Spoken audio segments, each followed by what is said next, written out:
नमस्कार दोस्तों, स्वागत है आपका अपने YouTube चैनल पर। दोस्तों मेरा आप स्वस्थ होंगे, मस्त होंगे, अपने पढ़ाई में व्यस्त होंगे। दोस्तों जैसा कि आप लोग को पता है, हम लोग प्रैक्टिस सेट जो है बिहार दरोगा का प्रैक्टिस सेट शुरू किए हुए हैं, जो काफ़ी ज़्यादा इंपॉर्टेंट होने वाला है। तो ये जो आपको यूटेरिया पब्लिकेशन के द्वारा जारी जो बुक किया गया है, पब्लिश किया गया है, उसमें टोटल 15 सेट दिया गया है। कितना? टोटल 15 सेट दिया गया है। तो इसी को हम लोग देख रहे हैं। आपको पता है कि आप किसी भी एग्जाम, अभी वैकेंसी नहीं आई लेकिन बहुत जल्द आने वाली है।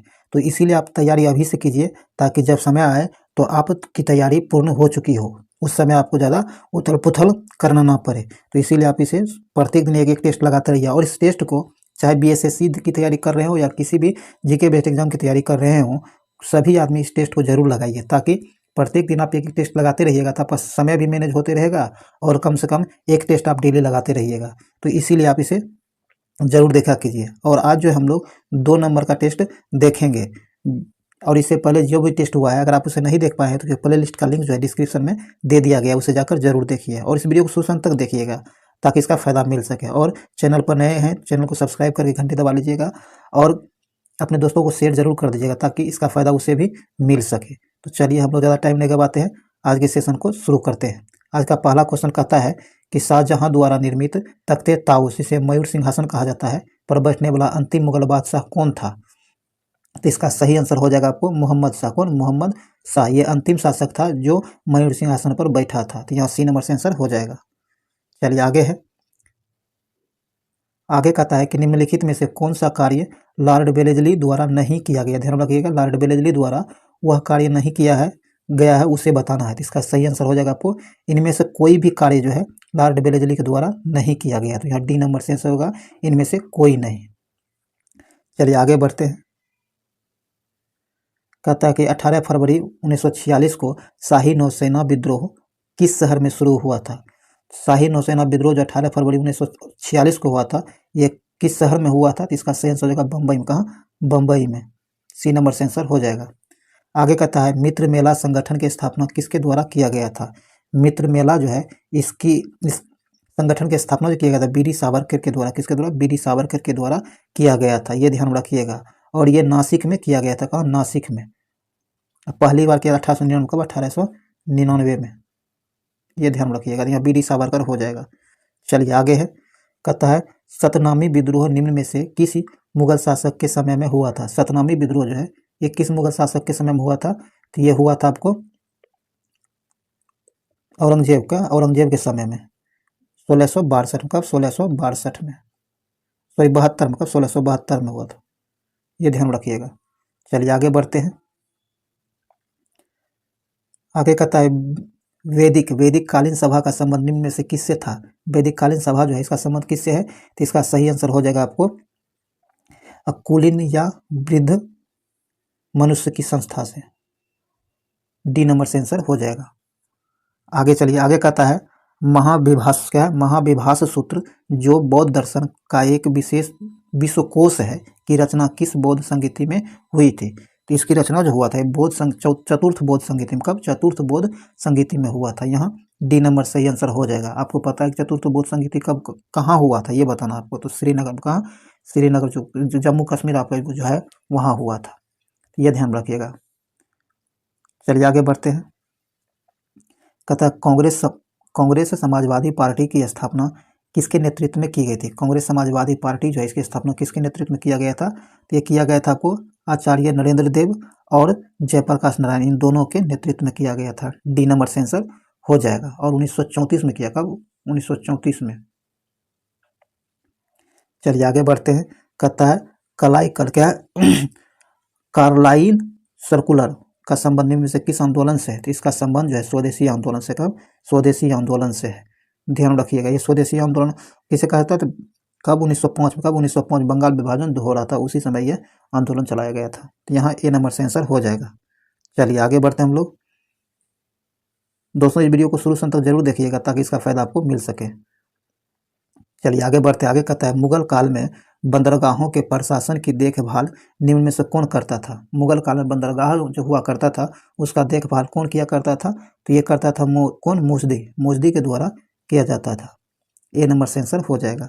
आगे कहता है बारदोली सत्याग्रह किस वर्ष चलाया गया था? बारदोली सत्याग्रह 1928 ईस्वी में चलाया गया था। बारदोली सत्याग्रह 1928 में, इसका नेतृत्व सरदार वल्लभ भाई पटेल के द्वारा किया गया था, ये ध्यान रखिएगा।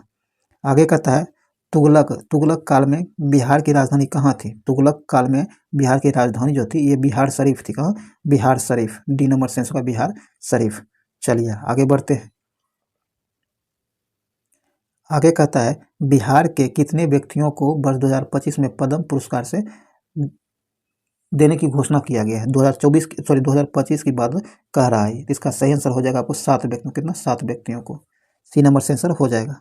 आगे कहता है अंतर्राष्ट्रीय न्यायालय के कोरम की संख्या कितनी है? अंतर्राष्ट्रीय न्यायालय जो है इसकी कोरम संख्या कितनी है? तो इसका सही आंसर हो जाएगा आपको, इसकी कोरम की संख्या 9 है। कितना? 9 है। सी नंबर से आंसर का 9। आगे कहता है विश्व पशु कल्याण दिवस कब मनाया जाता है? विश्व पशु कल्याण दिवस जो है 4 अक्टूबर को मनाया जाता है। कब? 4 अक्टूबर को विश्व पशु कल्याण दिवस के रूप में मनाया जाता है। चलिए आगे बढ़ते हैं। आगे कहता है किस वर्ष BS नायपाल को साहित्य में नोबेल पुरस्कार दिया गया था? तो ये दिया गया था 2001 में। कब? 2001 में। और साहित्य में पहला नोबेल पुरस्कार इंडिया को जो मिला था 1913 में रविंद्रनाथ टैगोर को मिला था, ध्यान रखिएगा। चलिए आगे बढ़ते हैं। कहता निम्नलिखित में से कौन सी पुस्तक खुशवंत सिंह द्वारा नहीं लिखा गया? ध्यान रखिए, खुशवंत सिंह के द्वारा नहीं लिखा जाने वाला पुस्तक बताना है आपको। तो इसका सही आंसर हो जाएगा गार्डनर। क्या है? गार्डनर। ये जो है आपको सुखवंत सिंह के द्वारा नहीं लिखा गया, ये रविंद्रनाथ टैगोर के द्वारा लिखा गया, ये ध्यान रखिएगा। तो डी नंबर से आंसर हो जाएगा। आगे कहता है सर्वाधिक तरल मुद्रा का रूप है। सर्वाधिक तरल मुद्रा जो है इसका रूप क्या होता है? M1 होता है। क्या होता है? M1 होता है। ए नंबर से आंसर हो जाएगा M1। चलिए आगे है। आगे कहता है फ्रैंकफर्ट शेयर मूल्य सूचकांक किस देश के स्टॉक एक्सचेंज से संबंधित है? तो इसका संबंध जर्मनी से। कहाँ से? जर्मनी देश से है। ए नंबर से इसका जर्मनी। आगे कहता है दूध के उत्पादन में भारत का विश्व में कौन सा स्थान है? दूध उत्पादन में भारत का विश्व में प्रथम स्थान है। किसका? प्रथम स्थान है, ध्यान रखिएगा। दूध जो है पूरे जितना दूध पूरे विश्व में उत्पादन होता है उसका 24% भाग भारत अकेले उत्पादित करता है, ध्यान रखिएगा। विश्व में प्रथम स्थान है इसका। चलिए आगे बढ़ते हम लोग। आगे कहता है वैसी अवस्था जिसमें एक समान वस्तु के बहुत अधिक क्रेता एवं विक्रेता होते हैं क्या कहलाता है? कहता है वैसे सामान जिसके क्रेता भी ज़्यादा हो और विक्रेता भी ज़्यादा हो तो उसे क्या कहा जाता है? उसे जो है पूर्ण प्रतियोगिता कहा जाएगा। पूर्ण प्रतियोगिता कहा जाता है। ए नंबर से आंसर हो जाएगा। आगे कहता है एल्युमिनियम उद्योग के विस्तार हेतु इंडाल्को कंपनी का स्थापना किस देश के सहयोग से की गई थी? तो इसकी स्थापना कनाडा के सहयोग से किया गया था। कनाडा के सहयोग से किया गया था और ये 1937 में। कब? 1937 में किया गया था, ध्यान रखिएगा। चलिए आगे बढ़ते हैं। आगे का अंतर्राष्ट्रीय संस्कृति पुरस्कार 2024 से किसे सम्मानित किया गया है? तो ये दिया गया प्रोफेसर मीना चंद्रा को। किसे? मीना चंद्रा को। यहाँ बी नंबर से आंसर हो जाएगा, प्रोफेसर मीना चरना को। कहीं कहीं चरंदा भी लिखा था, ध्यान रखिएगा इसको। चलिए आगे बढ़ते हैं। कहता भारत ने कब तक मलबा मुक्त अंतरिक्ष मिशन का लक्ष्य रखा है? कहता भारत के द्वारा कब तक अंतरिक्ष को मलबा मुक्त कर दिया जाएगा? इसका सही आंसर हो जाएगा आपको 2030 तक। कब? 2030 तक अंतरिक्ष को मलबा मुक्त करने का लक्ष्य रखा गया भारत के द्वारा, 2030 तक में। सी नंबर से आंसर हो जाएगा। आगे कहता भारत द्वारा हाल ही में 80वें बंदरगाह समझौता किस देश के साथ हुआ है? 80वें बंदरगाह समझौता जो है भारत और किस देश के बीच हुआ है? भारत और म्यांमार के बीच। यहाँ ए नंबर से भारत और म्यांमार के बीच। आगे कहता है किस देश में दुनिया का पहला तैरता हुआ शहर बनेगा? कहता वो कौन सा देश है जहाँ दुनिया का सबसे पहला तैरता हुआ शहर बनेगा? तो इसका सही आंसर होगा दक्षिण कोरिया में। कहाँ? दक्षिण कोरिया में। सी नंबर से होगा दक्षिण कोरिया। आगे कहता है राष्ट्रीय पंचायती राज दिवस किस तिथि को मनाया जाता है? राष्ट्रीय पंचायती राज दिवस जो है किस तिथि को मनाया जाता है? तो यह मनाया जाता है आपको राष्ट्रीय पंचायती 24 अप्रैल को। 24 अप्रैल को जो है राष्ट्रीय पंचायती दिवस के रूप में मनाया जाता है। तो यहाँ ए नंबर से होगा 24 अप्रैल को, ध्यान रखिएगा। चलिए आगे कहता है हाल ही में किस राज्य में 11वीं सदी के ग्रंथम शिलालेख खोजे गए हैं। 11वीं सदी के ग्रंथम शिलालेख किस राज्य में खोजे गए हैं? तो यह खोजा गया तमिलनाडु का, तमिलनाडु में खोजा गया है। चलिए आगे कहता है लोंगटे। लोंगटे महोत्सव किस राज्य में मनाया गया है? लोंगटे महोत्सव जो है ये आपको अरुणाचल प्रदेश में मनाया जाता है। कहाँ? अरुणाचल प्रदेश में मनाया जाता है। इसमें बलि प्रथा जो है, पशु बलि जो दिया जाता है, निषेध किए जाने के लिए मनाया जाता है, ध्यान रखिएगा। ए नंबर से आंसर हो जाएगा।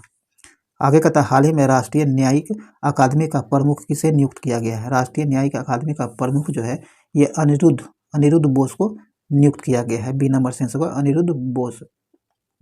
यहाँ बी नंबर से आंसर हो जाएगा। अगर का अंतर्राष्ट्रीय न्यायिक अकादमी की स्थापना जो है 1993 में हुआ है। कब? 1993 में हुआ है। और कहाँ किया गया था? तो भोपाल में, ध्यान रखिएगा, भोपाल में। यहाँ बी नंबर से होगा अनिरुद्ध बोस। आगे कहता है पहला परमाणु ऊर्जा शिखर सम्मेलन कहाँ आयोजित हुआ? पहला परमाणु ऊर्जा शिखर सम्मेलन आपको कहाँ आयोजित हुआ? तो बेल्जियम में। कहाँ? बेल्जियम में आयोजित हुआ है। सी नंबर से होगा बेल्जियम में। इसमें जो है अभी 30 देश इसमें से शामिल है, 30 से अधिक देश इसमें भी शामिल है, ये ध्यान रखिएगा। आगे कहता है अंतरिक्ष में यात्रा करने वाले पहले भारतीय पर्यटक कौन बने हैं? ये अंतरिक्ष में यात्रा करने वाले पहले भारतीय पर्यटक कौन बने हैं? तो ये बना है गोपीचंद छोटाकुड़ा। यहाँ थोटाकुड़ा, गोपीचंद थोटाकुड़ा, यहाँ ए नंबर से आंसर हो जाएगा। चलिए आगे बढ़ते हैं। दोस्तों अगर ये वीडियो आपके लिए यूजफुल है, अगर लग रहा है कि आपके लिए यूजफुल है तो इसे लाइक शेयर जरूर कर दीजिए, और चैनल पर नए हैं तो चैनल सब्सक्राइब करके घंटी जरूर दबा लीजिए ताकि आने वाली वीडियो का नोटिफिकेशन आपको आसानी से मिल सके। आगे कहता है किस भारतीय को पेरिस ओलंपिक में जूरी सदस्य नामित किया गया है? कहता है वो कौन से भारतीय है जिसे ओलंपिक में जूरी सदस्य के रूप में नामित किया गया है? तो ये बिल्किस मानो। किसे? बिल्किस मीर को। ए नंबर से होगा बिल्किस मीर। कहता है हाल ही में भारत, मालदीव एवं श्रीलंका के त्रिपक्षीय अभ्यास जिसका नाम दोस्ती 16 है का आयोजन कहाँ किया गया है? तो इसका आयोजन मालदीव में किया गया था। कहाँ? मालदीव में किया गया था, ध्यान रखिएगा। D number Maldives. किन देशों के बीच होता है? तो भारत, मालदीव और श्रीलंका के बीच होता है। आगे कहता है हुरून ग्लोबल यूनिकॉर्न इंडेक्स 2024 में भारत का रैंक कितना है? तो भारत का रैंक इसमें तीसरा है। कितना है? तीसरा है, ध्यान रखिएगा। ए नंबर से होगा तीसरा। चलिए आगे बढ़ते हैं। आगे कहता है भारत की पहली घरेलू gene therapy CAR T cell therapy किस बीमारी के इलाज में प्रयुक्त होगा? तो इसका सेंस हो जाएगा कैंसर के इलाज में। किसमें? कैंसर के इलाज में। बी नंबर सेंसर हो जाएगा। आगे कहता है कि हाल ही में किस भारतीय शहर को विश्व शिल्प शहर का दर्जा दिया गया है? विश्व का पहला शिल्प शहर का दर्जा किस भारतीय शहर को दिया गया है? तो श्रीनगर को। किसे? श्रीनगर को दिया गया है। बी नंबर से श्रीनगर को। आगे कहता है कि हाल ही में अमेरिका के राष्ट्रपति डोनाल्ड ट्रंप ने किस संगठन से अलग होने की घोषणा किया है? अमेरिका के राष्ट्रपति डोनाल्ड ट्रंप जो है ये किस संगठन से अलग होने की घोषणा किया, ये आपको बताना है। तो ये विश्व स्वास्थ्य संगठन, किससे? विश्व स्वास्थ्य संगठन से अलग होने की घोषणा किया गया है डोनाल्ड ट्रंप के द्वारा। और ये आपको अमेरिका के 47वें क्रम के राष्ट्रपति हैं, ध्यान रखिएगा, 47वें क्रम के। चलिए आगे बढ़ते हैं। आगे कहता है लोकसभा चुनाव 2024 में भारत की किस जनजाति ने पहली बार मतदान किया है? कहता है लोकसभा चुनाव 2024 जो हुआ है उसमें किस जनजाति ने भारत में पहली बार मतदान किया है? तो इसका सही आंसर आपको हो जाएगा सोमपेन जनजाति। कौन? सोमपेन जनजाति। ये अंडमान निकोबार द्वीप में पाए जाते हैं और ये पहली बार, आज़ादी के बाद पहली बार यहाँ ये जनजाति वोट करा है, ये ध्यान रखिएगा। तो यहाँ बी नंबर से आंसर हो जाएगा।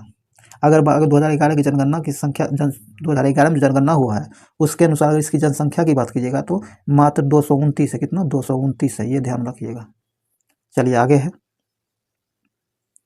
आगे कहता हाल ही में सर्वोच्च न्यायालय द्वारा टिप्पणी की गई जिसमें जलवायु परिवर्तन के प्रतिकूल प्रभावों से संरक्षण के अधिकार को किस रूप में वर्गीकृत किया जाएगा? तो इसका वर्गीकृत जो किया जाएगा आपको मौलिक अधिकार के रूप में। ए नंबर से मौलिक अधिकार। आगे है अंतर्राष्ट्रीय मिलेट्स वर्ष 2024 का समापन कहाँ संपन्न हुआ है? अंतर्राष्ट्रीय मिलेट्स वर्ष 2023 का जो समापन हुआ है कहाँ हुआ है? तो इसका सही आंसर आपको रोम में। कहाँ? रोम में। बी नंबर से रोम। आगे कहता है लता दीनानाथ मंगेशकर पुरस्कार 2024 से किसे सम्मानित किया गया है? तो लता दीनानाथ मंगेशकर पुरस्कार 2024 जो है यह सम्मान अमिताभ बच्चन को दिया गया है 2024 के लिए। सी नंबर से होगा अमिताभ बच्चन को। चलिए आगे बढ़ते हैं।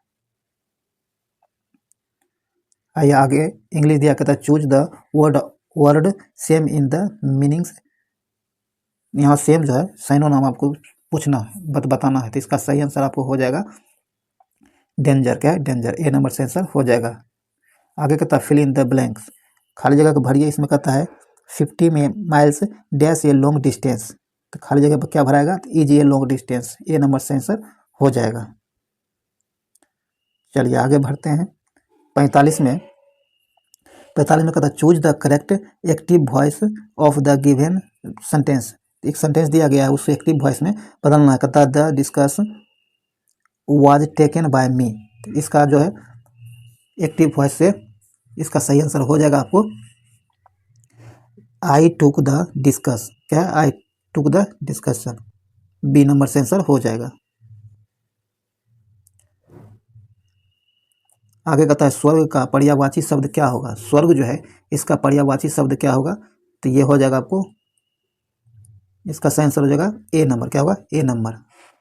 आगे कहता है नदी शब्द। देखिए सबसे बड़ी बात इसमें इंग्लिश हिंदी आपको इस तरह से मिक्सअप दिया गया है ताकि आपको फायदा हो सके। आपको मेंस में भी आपको हिंदी देना ही है, तो आप यहीं से तैयारी करते रहिएगा, जिसका फायदा आपको मिलते रहेगा।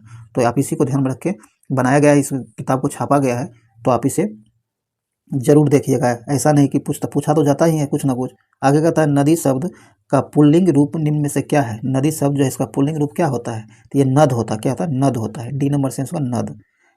चलिए आगे है।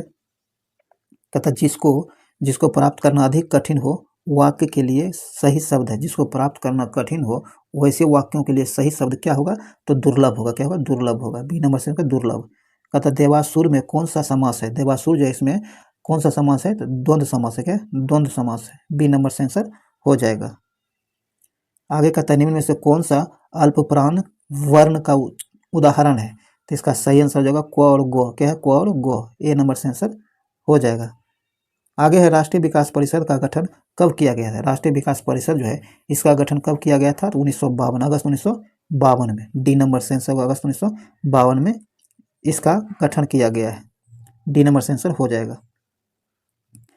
आगे कहता है कि निम्नलिखित में से कौन सा कथन सत्य है? इसका कथन जो इसमें जो है सभी कथन सत्य दिया गया है। डी नंबर से आंसर होगा सभी। आगे कहता है भारतीय संविधान के निर्माण को करने वाली संविधान सभा का गठन किसने किया था? भारतीय संविधान का जो निर्माण किया जा रहा था उस संगठन का जो है गठन किसके द्वारा किया गया था? इसका सही आंसर हो जाएगा आपको, यानी कब किया गया, सॉरी कब किया गया था ये पूछ रहा है। तो इसका सही आंसर हो जाएगा दिसंबर 1946 में। कब? दिसंबर 1946 में जो है इसका गठन किया गया था। डी नंबर से आंसर हो जाएगा। चलिए आगे बढ़ते हैं। आगे कहता है कि राष्ट्रपति द्वारा राज्यसभा में साहित्य, कला, विज्ञान व समाज सेवा इत्यादि के क्षेत्र में ख्याति प्राप्त व्यक्तियों को मनोनयन निम्न में से किस देश के संविधान से प्रेरित है? तो यह जो प्रेरित है आपको आयरलैंड के संविधान से प्रेरित है। डी नंबर से होगा आयरलैंड के संविधान से।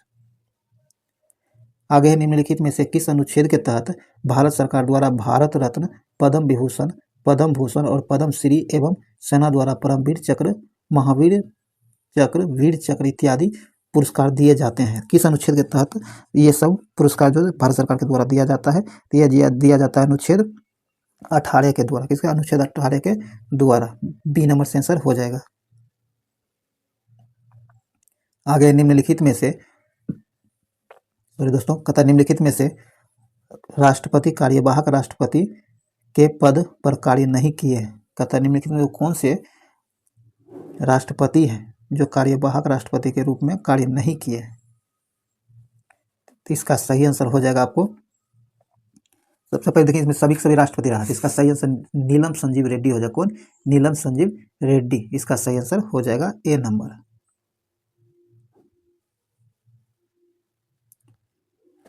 आगे बढ़ते हैं। राज्यसभा में कितने ऐसे सदस्य रहे जो कालांतर में भारत के प्रधानमंत्री बने? कहता राज्यसभा के वो ऐसे कितने सदस्य हुए हैं अब तक जो आगे चलकर भारत के प्रधानमंत्री भी बने हैं? तो ये 4 हैं। कौन? 4 ऐसे मेंबर हैं। बी नंबर से आंसर होगा 4। और ये कौन कौन है? इंदिरा गांधी, IK गुलजार और HD देवगौड़ा और मनमोहन सिंह जी। ये 4 व्यक्ति हैं जो राज्यसभा के सदस्य रहे हैं और बाद में जाकर प्रधानमंत्री भी बने। चलिए आगे बढ़ते हैं। कहता निम्नलिखित में से सबसे कम समय तक मुख्य न्यायाधीश के पद पर रहने वाले न्यायाधीश कौन है? सबसे कम समय के लिए मुख्य न्यायाधीश के पद पर रहने वाले न्यायाधीश कौन है? तो इसका सेंस होगा कमल नारायण सिंह। कौन? कमल नारायण सिंह। ए नंबर से आंसर हो जाएगा।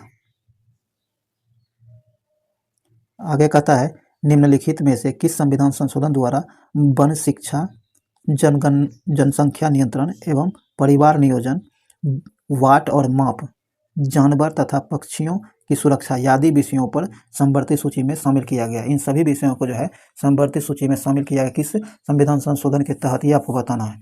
इसका सही आंसर हो जाएगा 42वां संविधान संशोधन के द्वारा इन सबों को शामिल किया गया। और ये 42वां संविधान संशोधन हुआ कब था? तो 1976 में। कब? 1976 में हुआ था, ये ध्यान रखिएगा। आगे कहता है कि निम्नलिखित में से कौन व्यक्ति अपना त्यागपत्र राष्ट्रपति को नहीं देता है? अपना त्यागपत्र राष्ट्रपति को नहीं देता है वो कौन है? लोकसभा अध्यक्ष। लोकसभा अध्यक्ष जो है ये अपना त्यागपत्र राष्ट्रपति को नहीं देता है। डी नंबर से आंसर हो जाएगा। ये जो अपना त्यागपत्र देगा तो ये उपाध्यक्ष को देता है। किसे? उपाध्यक्ष को देता है, ये ध्यान रखिएगा। आगे कहता है वर्ष 2011 के जनगणना के अनुसार भारत की दूसरी सबसे बड़ी जनजाति कौन सी है? 2011 की जनगणना के अनुसार भारत की दूसरी सबसे बड़ी जनजाति गोंड है। कौन है? गोंड है, ध्यान रखिएगा। सबसे बड़ी जनजाति भील है, ये ध्यान, सबसे बड़ी भील और दूसरा सबसे बड़ी गोंड है। तो यहाँ आपको ए नंबर से आंसर हो जाएगा, ये ध्यान रखिएगा। चलिए आगे बढ़ते हैं। आगे कहता है निम्नलिखित में से किस बंदरगाह को अरब सागर की रानी कहा जाता है? कहता वो कौन से बंदरगाह है जिसे अरब सागर की रानी कहा जाता है? तो ये कोची बंदरगाह को, किसे? कोची बंदरगाह को अरब सागर की रानी कहा जाता है। चलिए यहाँ डी नंबर से आंसर हो जाएगा। अगर पूछा जाए कि भारत का सबसे बड़ा बंदरगाह कौन है तो बम्बई बंदरगाह है। कौन? बम्बई बंदरगाह सबसे बड़ा बंदरगाह है, ये ध्यान रखिएगा। चलिए आगे बढ़ते हैं। आगे कहता उष्णकटिबंधीय आर्द्र पर्णपाती वन कितने सेमी वर्षा वाले क्षेत्र में मिलते हैं? इसका सही आंसर हो जाएगा 100 से 200 सेमी वर्षा वाले क्षेत्र में उष्णकटिबंधीय पर्णपाती वन पाए जाते हैं। तो यहाँ बी नंबर से आंसर हो जाएगा। आगे कहता है बांग्लादेश से सीमा संबंध भारतीय राज्य केंद्र शासित प्रदेश कौन कौन है जो बांग्लादेश के साथ अपना सीधा सीमा साझा करता है? तो इसका सही आंसर हो जाएगा आपको। तो पश्चिम बंगाल सटता है, पश्चिम बंगाल, मेघालय, त्रिपुरा, असम और मिजोरम। ये जो है ये पांचों आपको बांग्लादेश के साथ अपना सीमा साझा करता है। अगर भारत की बात किया जाए तो भारत का सबसे लंबा सीमा भी बांग्लादेश के साथ ही साझा होता है, जो आपको 2000 कितना 2021 2216 है। दशमलव भी कुछ होता है लेकिन ध्यान रखिएगा 2216 किलोमीटर लंबा सीमा साझा करता है, सबसे ज़्यादा, ये ध्यान रखिएगा। तो यहाँ सी नंबर से आंसर हो जाएगा। आगे कहता है नमकीन क्षेत्र में पाई जाने वाली वनस्पति को क्या कहा जाता है? नमकीन क्षेत्र में पाई जाने वाली वनस्पति को हेलोफाइट कहा जाता है। हेलोफाइट कहा जाता है, ए नंबर से आंसर हो जाएगा। आगे है अरब रेगिस्तान में बहने वाली गर्म एवं शुष्क हवा निम्नलिखित में से कौन सा है? तो इसका सही आंसर होगा सिमुक। क्या है? सिमुक। सी नंबर से आंसर होगा सिमुक। आगे कहता है मध्य सागर व अटलांटिक महासागर को जोड़ने वाली जल संधि कौन सी है? तो ये जिब्राल्टर जल संधि है। कौन? जिब्राल्टर जल संधि है, ध्यान रखिएगा। सी नंबर से जिब्राल्टर जल संधि। और ये बाल एल मंडव जो है ये आपको लाल सागर को अरब सागर से जोड़ता है, और हारमुज आपको फारस की खाड़ी को ओमान की खाड़ी से जोड़ता है, और ये डोबर जो है इंग्लिश चैनल को उत्तरी सागर से जोड़ता है, ये भी ध्यान रखिएगा। आगे है निम्नलिखित में से कौन सा अवसादी चट्टान नहीं है? कहता निम्न से वो कौन सा चट्टान है जो अवसादी चट्टान नहीं है? तो इसका सही आंसर हो जाएगा आपको एंथ्रासाइट कोयला। डी नंबर से आंसर हो जाएगा। आगे कहता है चीता संरक्षण कोष का मुख्यालय कहाँ है? चीता संरक्षण कोष जो है इसका मुख्यालय आपको नामबेबिया में है। ए नंबर से आंसर नामबेबिया। सॉरी दोस्तों, यहाँ ए नंबर से नामबेबिया। आगे कहता है राष्ट्रीय पक्षी दिवस कब मनाया जाता है? राष्ट्रीय पक्षी दिवस जो है 12 नवंबर को मनाया जाता है। 12 नवंबर को राष्ट्रीय पक्षी दिवस के रूप में मनाया जाता है, ध्यान रखिएगा। अगर ये 19 नवंबर की बात किया जाए तो 19 नवंबर को विश्व शौचालय दिवस मनाया जाता है, और 16 अक्टूबर को विश्व ओजोन दिवस के रूप में मनाया जाता है। ध्यान रखिए विश्व ओजोन दिवस 16 अक्टूबर को।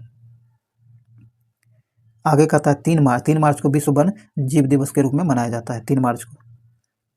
चलिए आगे बढ़ते हैं। आगे कहता है सेल्सियस को कैल्शियम में बांटने, सेल्सियस को सॉरी दोस्तों कहता है सेल्सियस को केल्विन में बदलने का सूत्र है। सेल्सियस को केल्विन में बदलने वाला सूत्र आपको कौन है, तो आपको बी नंबर यहाँ से आंसर हो जाएगा।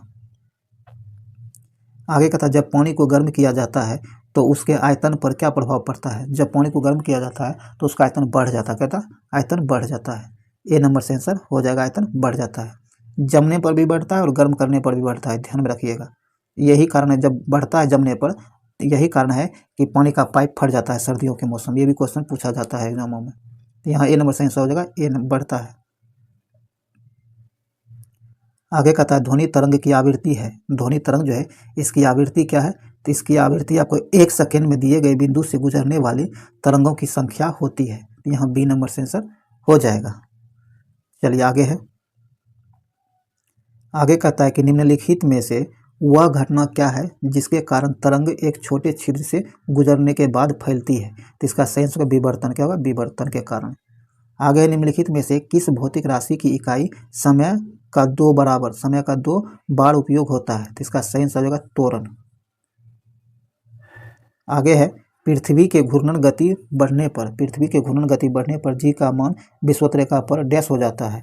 तो विषुवत रेखा पर जी का मान कम हो जाता है, कहता है कम हो जाता है। बी नंबर से कम हो जाता है। आगे कहता है निम्नलिखित में से कौन सा कथन वह सत्य है।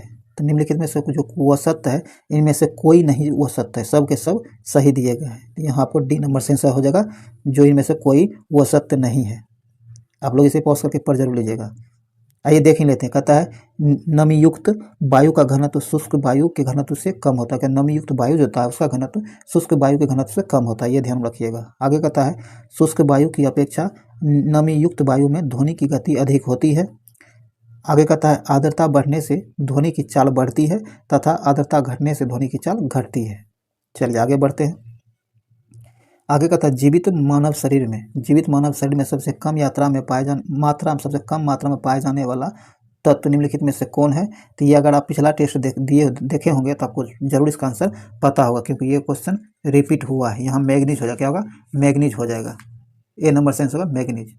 इसलिए कहते हैं सिलसिलेवार ढंग से आप हर टेस्ट को देते रहिए। तो सबसे अधिक अगर पूछेगा तो ऑक्सीजन होता है 65% के आसपास, कितना 65% सबसे ज़्यादा, ध्यान रखिएगा। और दूसरा कार्बन होता है। चलिए आगे बढ़ते हैं। सबसे कम यहाँ पूछा है तो मैग्नीज हो जाएगा। आगे कहता है कि निम्नलिखित में से कौन सा कथन सत्य है, ये पूछा गया है। तो इसका सही आंसर हो जाएगा आपको किसी द्रव के, क्या है, किसी द्रव के पृष्ठ पर वाष्प दाब जितना बढ़ता जाएगा वाष्पन की दर उतनी घटती जाएगी। ए नंबर से आंसर हो जाएगा। सॉरी बी नंबर, क्या है, बी नंबर यहाँ से आंसर होगा। एक मिनट दोस्तों, यहाँ जो है बी नंबर से आंसर होगा, ध्यान रखिएगा। चलिए आगे है। आगे कहता है बेरी के अनुसार प्रत्येक बार बोरबरी जो है इसके अनुसार प्रत्येक कक्ष में चक्कर लगाने वाले इलेक्ट्रॉनों की अधिकतम संख्या कितनी होती है। तो इसकी अधिकतम संख्या 2n² होता है, कहता है 2n² होता है। सी नंबर से आंसर हो जाएगा। आगे कहता है मेंडलीफ के आवर्त सारणी के आगे कहता है मेंडलीफ के आवर्त नियम के अनुसार आवर्त सारणी में कुल कितने वर्ग या आवर्त होते हैं। तो इसका सही आंसर हो जाएगा वर्ग 9 होता है और आवर्त 7 होता है। ए नंबर से आंसर हो जाएगा। आगे कहता है ऑक्सीकरण की संख्या कितनी, ये जो दिया गया इसमें से ऑक्सीकरण की संख्या कितना होता है ये पूछा है। इसमें ऑक्सीकरण की संख्या +7 हो जाएगा, कितना +7 हो जाएगा। 82 का सी हो जाएगा आंसर। चलिए आगे बढ़ते हैं हम लोग। आगे कहता है कि थेलियम में पारा का विलयन निम्नलिखित में से किस प्रकार के विलयन का उदाहरण है। थेलियम में पारा का विलयन जो होता है थेलियम में, तो ये निम्न किस प्रकार का विलय का जो उदाहरण है ये आपको बताना है। तो इसका सही आंसर हो जाएगा ठोस में द्रव का विलयन, क्या है, ठोस में द्रव का विलयन। ए नंबर से आंसर हो जाएगा। आगे कहता है केसिटेराइट निम्न में से किस धातु का अयस्क है। केसिटेराइट जो है ये आपको टीन का अयस्क है, किसका, टीन का अयस्क है। ए नंबर से आंसर टीन का। आप लेड तो आपको पता है गलेना होता है।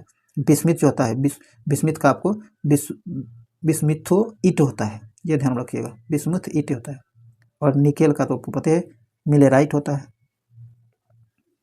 आगे कहता है चूहा मारने वाले दवा के रूप में निम्नलिखित में से किसका प्रयोग किया जाता है? चूहा मारने वाले दवा के रूप में जिंक फॉस्फाइड का प्रयोग किया जाता है। डी नंबर सेंस होगा जिंक फॉस्फाइड का, बहुत बार एग्जाम में पूछा जा चुका है ये सब। आगे कहता है फूलों का अध्ययन क्या कहलाता है? फूलों का अध्ययन एंथोलॉजी कहलाता है। क्या कहलाता है? एंथोलॉजी कहलाता है, ध्यान रखिएगा, एंथोलॉजी। चलिए आगे, अगर फ्लोरिकल्चर पूछ दिया जाए, फ्लोरिकल्चर फूलों के अध्ययन, और ये डेंड्रोलॉजी, डेंड्रोलॉजी आपको वृक्ष एवं झाड़ियों के अध्ययन को कहा जाता है। और या क्या है आपको सिल्वीकल्चर, सिल्वीकल्चर जो है इस क्या कहा जाता है, ये आप कमेंट बॉक्स में जरूर बताइएगा। आगे कहता है यदि एक पुरुष में वृषण के विकास में कमी के साथ स्तनों का विकास अधिक होने लगे तो बताइए कि इस पुरुष के गुणसूत्र में परिवर्तन हुआ होगा। तो इसका सही आंसर हो जाएगा 23 plus XXY, 23 plus XXY, C number से आंसर हो जाएगा। आगे कहता है वातावरण में तापमान में होने वाले परिवर्तन की संवेदना को मस्तिष्क का कौन सा भाग ग्रहण करता है? तो इसका सही आंसर हो जाएगा हाइपोथैलेमस। कौन? हाइपोथैलेमस, बी नंबर से आंसर हो जाएगा। आगे कहता है निम्नलिखित में से कौन सा कथन हाइड्रा जीव की विशेषता को प्रदर्शित करता है? कहता हुआ कौन सा कथन है जो हाइड्रा जीव के विशेषताओं को प्रदर्शित करता है? तो इसका सही आंसर जो हो जाएगा आपको उपयुक्त में सभी, डी नंबर से उपयुक्त में सभी। हाइड्रा जीव में मुकुलन विधि से प्रजनन होता है, सही है। इसमें पुनरुत्बंधन क्या है? पुनरुद्भवन की क्षमता होती है, यह भी सही है। और इस जीव में टेंटिकल्स जैसी संरचनाएं पाई जाती है, यह भी सही है। आगे कहता निम्नलिखित में से कौन सा युग्म सुमेलित नहीं है? ये आपको सुमेलित है, क्या है? इनमें से कौन सुमेलित है ये आपको बताना है। इसमें जो सुमेलित है आपको खसरा रोग पैरामिक्सो वायरस से होता है, यह सुमेलित है, बाकी सब सुमेलित नहीं दिया गया, ये ध्यान रखिएगा। ये पीत ज्वर जो होता है आपको अरबो वायरस के द्वारा होता है, अरबो वायरस के द्वारा पीत ज्वर होता है। और हर्पीज रोग जो है, हर्पीज रोग आपको हर्पीज वायरस के कारण होता है, यहाँ ए नंबर से आंसर हो जाएगा। आगे कहता है फ्लोएम उत्तक से खाद्य पदार्थों का संचरण पौधे के शरीर में किस दिशा में होता है? तो इसका सही आंसर हो जाएगा ऊपर से नीचे दोनों ओर, ऊपर से नीचे और नीचे से ऊपर दोनों ओर हो जाएगा, यहाँ आपको सी नंबर से आंसर हो जाएगा। चलिए आगे बढ़ते हम लोग। आगे कहता है पल्मोनरी धमनी में कौन सा रक्त प्रवाहित होता है? तो इसमें जो होता है अशुद्ध रक्त प्रवाहित होता है, बी नंबर से आंसर हो जाएगा। आगे है पुनर्जनन की शक्ति सबसे कम निम्नलिखित में से किस कोशिका में होता है? तो ये आप सबको पता है, मस्तिष्क की कोशिका में पुनर्जनन की शक्ति सबसे कम होता है, तो बी नंबर से आंसर हो जाएगा। ये सभी क्वेश्चन एग्जाम में बहुत बार पूछे गए हैं। आगे तो मोलास्का जगत के जंतु निम्नलिखित में से किस अंग द्वारा उत्सर्जित करते हैं? कहता है मोलास्का जगत जो है जंतु निम्नलिखित में से किस अंग द्वारा उत्सर्जन करता है, ये आपको बताना है। तो मूत्र अंग द्वारा, क्या होता है? मूत्र अंग के द्वारा, डी नंबर से आंसर हो जाएगा। आगे कहता है प्लेनेरिया फीता कृमि लीवर फ्यूलक आदि निम्नलिखित में से किस संघ के जंतु हैं? ये सभी जो आपको संघ प्लेटी हेलमिथ नीज के द्वारा है, संघ प्लेटी हेलमिथ नीज, थोड़ी यहाँ सी नंबर से आंसर हो जाएगा। इसका प्रोनाउंसिएशन थोड़ा सा दिक्कत देख लीजिएगा आप। चलिए आगे बढ़ते हैं। आगे कहता है कि जब किसी संख्या में, जब ये मैथ का क्वेश्चन आप इसे देख लीजिएगा, इसका ऑप्शन जो है, इसका सही आंसर आपको बता दे रहे हैं हम, 25 हो जाएगा। क्या सी नंबर इसका सही आंसर हो जाएगा। आप लोग इसे बना जरूर लीजिएगा, छोड़िएगा नहीं, ऐसा नहीं कि हम छोड़ रहे थे आप लोग भी छोड़ दीजिएगा, छोड़िएगा नहीं। और 97 का सही आंसर हो जाएगा आपको सी, 3000। चलिए आगे है। आगे कहता है 98 जो है, 98 का 35 आंसर होगा, डी नंबर सही आंसर हो जाएगा। बना के जरूर देख लीजिएगा एक बार, ऐसा नहीं कि छोड़िएगा। आगे कहता है, और ये जो 99 का है इसका बी हो जाएगा 200। और आज के आखिरी क्वेश्चन का आंसर जो है ये हो जाएगा आपको 500 कितना, ए नंबर 500 हो जाएगा। दोस्तों ये वीडियो अगर आपके लिए यूजफुल रहा है तो आप इसे लाइक कर दीजिए, शेयर कर दीजिए। चैनल पर नए हैं तो चैनल को सब्सक्राइब करके घंटे जरूर दबा लीजिए, ताकि आने वाले वीडियो का नोटिफिकेशन आपको आसानी से मिल सके। तो चलिए इस वीडियो को यहीं समाप्त करते हैं, फिर मिलता है अगले वीडियो में, तब तक के लिए जय हिंद।